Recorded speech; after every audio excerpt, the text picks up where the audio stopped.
ठिकना पचारि आपण आपण बापा ना कह गाँ ना कह ठिकना कह कि प्रकृत आड्रेस कौन से कि आम आज गाँव में अच्छे परमानेंट आड्रेस कल चाकरी कले दिल्ली बंग गले से गोटे आड्रेस जुआड़े जुआड़े ट्रांसफर है से आड्रेस तेरे प्रकृत आड्रेस आमर कौन आम समस्ते से अमृत रु आसीचे आई अमृत को जीवा प्रेमाचार्य बाबा मधुसूदन कहते तु ही परा मन अमृत संतान विरस हो कहीं अमृत रु आसी अमृत को जीव एक कथा तो मने ना तेणु कथा रूपी अमृत जो अमृत अच्छी से अमृत आउ बाहरे नहीं से गोपी माने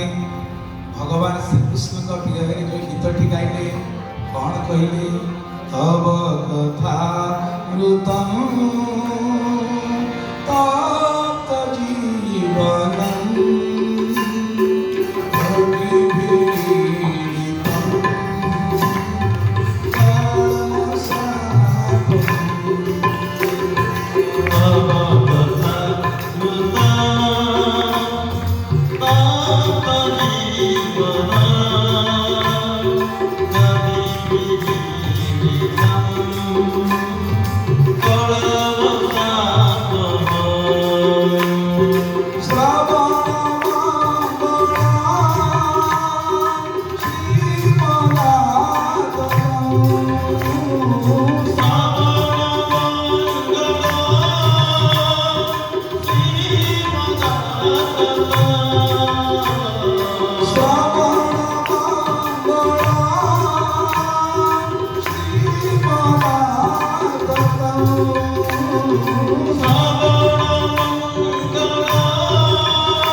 गोपाल भगवान की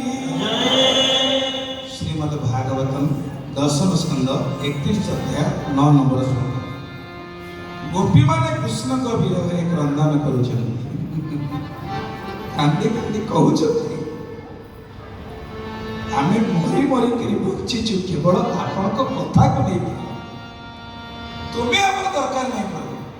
तम कथा बुझि जो अमृत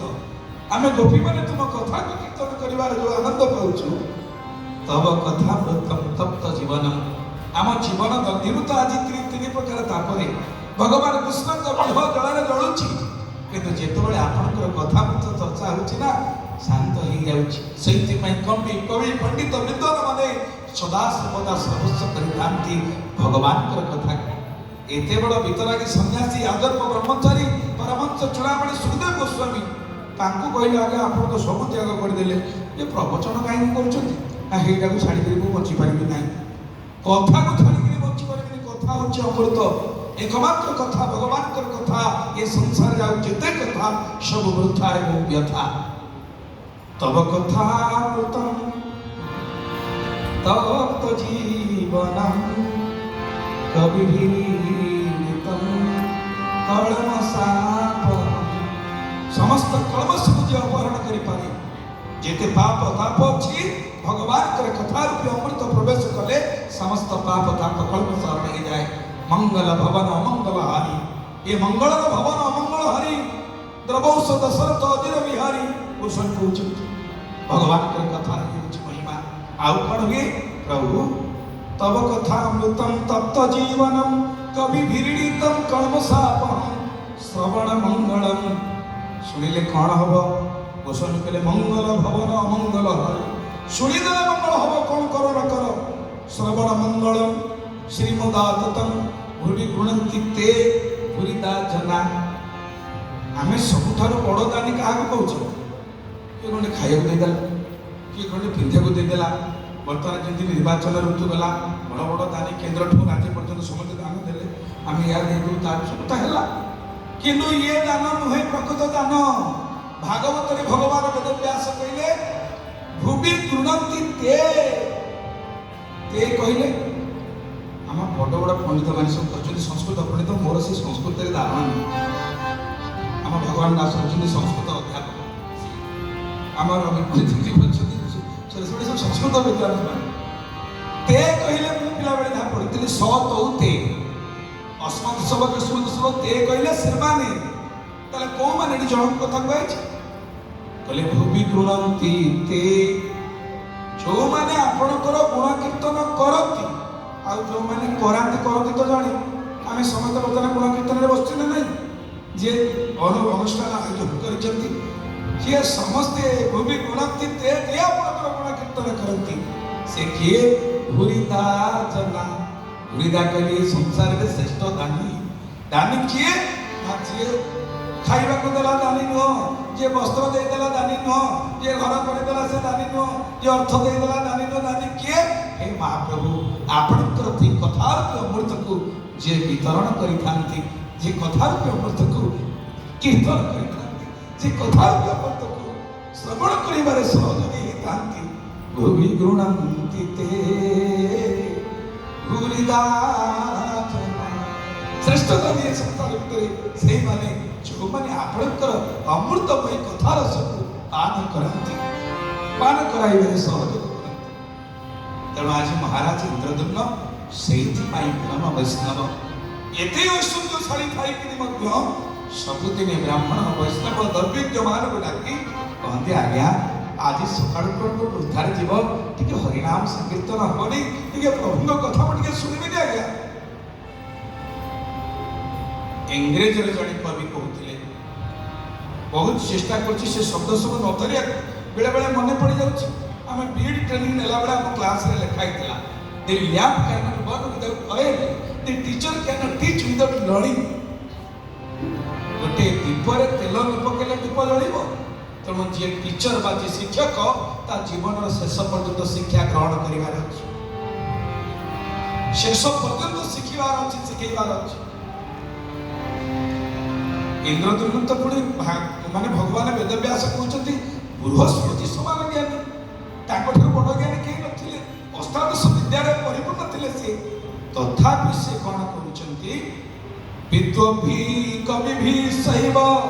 तीर्थ यात्रा प्रसंगी भी दैवज्ञ श्रुति साधन पुरोहित उपस्थितम से पुरोहित दैवज्ञ आउ जो माने वेदविद मानक तीर्थयात्री मानक डाकी सबुदिने तांको पचारंती मो प्रभु विषय कौन टिके कहतु हरि कथा टिके मु श्रवण करिबी एना दैनिक न कले जेमति आमे कहबो पंचात्मा खुशी गला ए पंचात्मा कोन खुशी हो आम आत्मार पांचटी अवस्था जीवात्मा ध्यानात्मा ज्ञानात्मा परमात्मा एवं भूतात्मा। जीवात्मा भूतात्मा ध्यानात्मा ज्ञानात्मा परमात्मा ये आत्मार पांचटी स्थिति जल न पीले जीव जीव छाड़ी जाऊँ पांड बाटे जीवर आहार हो जल।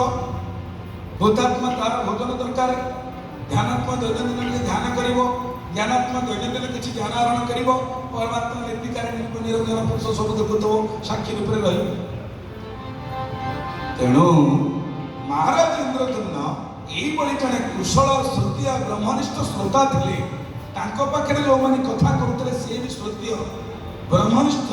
विद्वान माने देवज्ञ माने एमाने सब कौन करते सुंदर भाव में कविगण एवं तीर्थयात्रा प्रस्तावकारी जो मैंने विभिन्न तीर्थ कर अभिज्ञता अच्छी से सब थे विद्वान थे एमाने सब घर देवार्चन कर सबुदिन उपस्थित था। महाराज इंद्रद्युम्न दिन छिड़ा हाथ जोड़ी विनम्रतार सहकार पचारे क्या पचार तरीका गीतार कहुई तद विधि प्रणिपातेन परिप्रश्नेन सेवया उपदेक्षन्ति ज्ञानी ज्ञानी नो तत्वदर्शिन तर विधि हूँ विनम्रतार सहकार कि जानिବାକୁ ଚାହୁଁଛି ତା ଭିତରେ ଯଦି ବିନର୍ମତା ନାହିଁ ତାହେଲେ ଭଗବାନ କିଛି ଦେବେନି। ପଚାରୁଛନ୍ତି ଆଜ୍ଞା ଆପଣମାନେ ବହୁତ ସୁନ୍ଦର ବ୍ୟାଖ୍ୟା କରୁଛନ୍ତି ବ୍ରହ୍ମ ବିଷୟରେ, ପରମାତ୍ମାଙ୍କ ବିଷୟରେ, ଭଗବାନଙ୍କ ବିଷୟରେ, କିନ୍ତୁ ଆଦୃତ ବ୍ୟାଜହାରେଦଂ ଜ୍ଞାୟନ୍ତାଂ କ୍ଷେତ୍ରମୁତ୍ତମଂ ଯତ୍ର ସାକ୍ଷାତ୍ ଜଗନ୍ନାଥଂ ପଶ୍ୟାମୋ ନିନ ଚକ୍ଷୁଷା। बोले श्री जगन्नाथ महाप्रभु की ठाकुर अछंती कोठी लीला करछुनी जाई कोठी देखंतु कोई जगह रे ये होछ अवंती नगर राजा इंद्रद्युम्न। अवंती नगर कोठी आम 7 पुरी भीतर अवंतिका नगरी आधुनिक जुगर मध्य प्रदेश अंतर्गत उज्जयिनी जो महाकालेश्वर महाप्रभु विराजमान कर जो जगह द्वापर जुगे भगवान श्री कृष्ण जाई पाठ पढ़ुते शांतिपनिक आश्रम जो जगह कृष्ण सुदामा गोटे घरे रही कुड़िया भर रही पाठ पढ़ी 64 दिन 64 विद्या आयत्त कर भगवान श्रीकृष्ण गुरुकर मरी मूर्त पुत्र को जमद्वार रूप लेकर दक्षिणा प्रदान कर फेरी। ये सही उज्जयिनी जो जगह राजा थे भर्तृहरि। जो भर्तृहरि कथा आम जाने वैराग्य शतक नीति शतक श्रृंगार शतक 3टी महान ग्रंथ भारतवर्ष रही पृथ्वीर अद्वितीय ग्रंथ से भर्तृहरिकर राज्य कहीं भर्तृहरि वैराग्य आसला आपण मैंने छोड़ी छोटिया कथा। महाराज भर्तृहरि अत्यंत ब्राह्मण भक्त थे, साधु प्रेमी थे, साधु सन्त भक्त। दिने जड़े वरिष्ठ सन्थ दरबार को आसते भर्तृहरिकर चर्चा को देखी धर्म ज्ञान देखी वैष्णव अनुपम आचरण को देखी बड़ कृपा परवश होई महात्मा जनक झुली भीतर गोटे सुंदर फलटी काढ़ी कहले भर्तृहरि ये फलटी तुम खाई दियो। भर्तृहरि कहले आगे खाइले कौन हम ना तुम भाई धर्मात्मा पुण्यात्मा ध्यानात्मा ज्ञानात्मा तुम भाई लोक जब ये फल को पाए दीर्घायु हम सुस्थ निरामय रोग प्रवेश कर बहुत दिन धरी राज्य शासन कर। भर्तृहरि प्रणाम कर फलटी नेले। भर्तृहरि मन मन चिंता कले मुझे खाई सुंदर देखा गले कौन हम मो राणी तो बुढ़ी हो आज सुंदरता मोर कौ काम लगे ना मु बहुत भल पाए मो राणी सी सीना सुखे रही मुझे सागर सुख करी आ सी जब बुढ़ी हो टका खाई लाभ कौन हम ना राणी की गला कला देख जड़े सन्थ महात्मा बहुत प्रसन्न मत देखते तुम यहाँ खाई दियो ना खाइले कौन हम ना तुमको चरा स्पर्श कर। राणी माँ रजा रखिले किंतु राणीकर पाप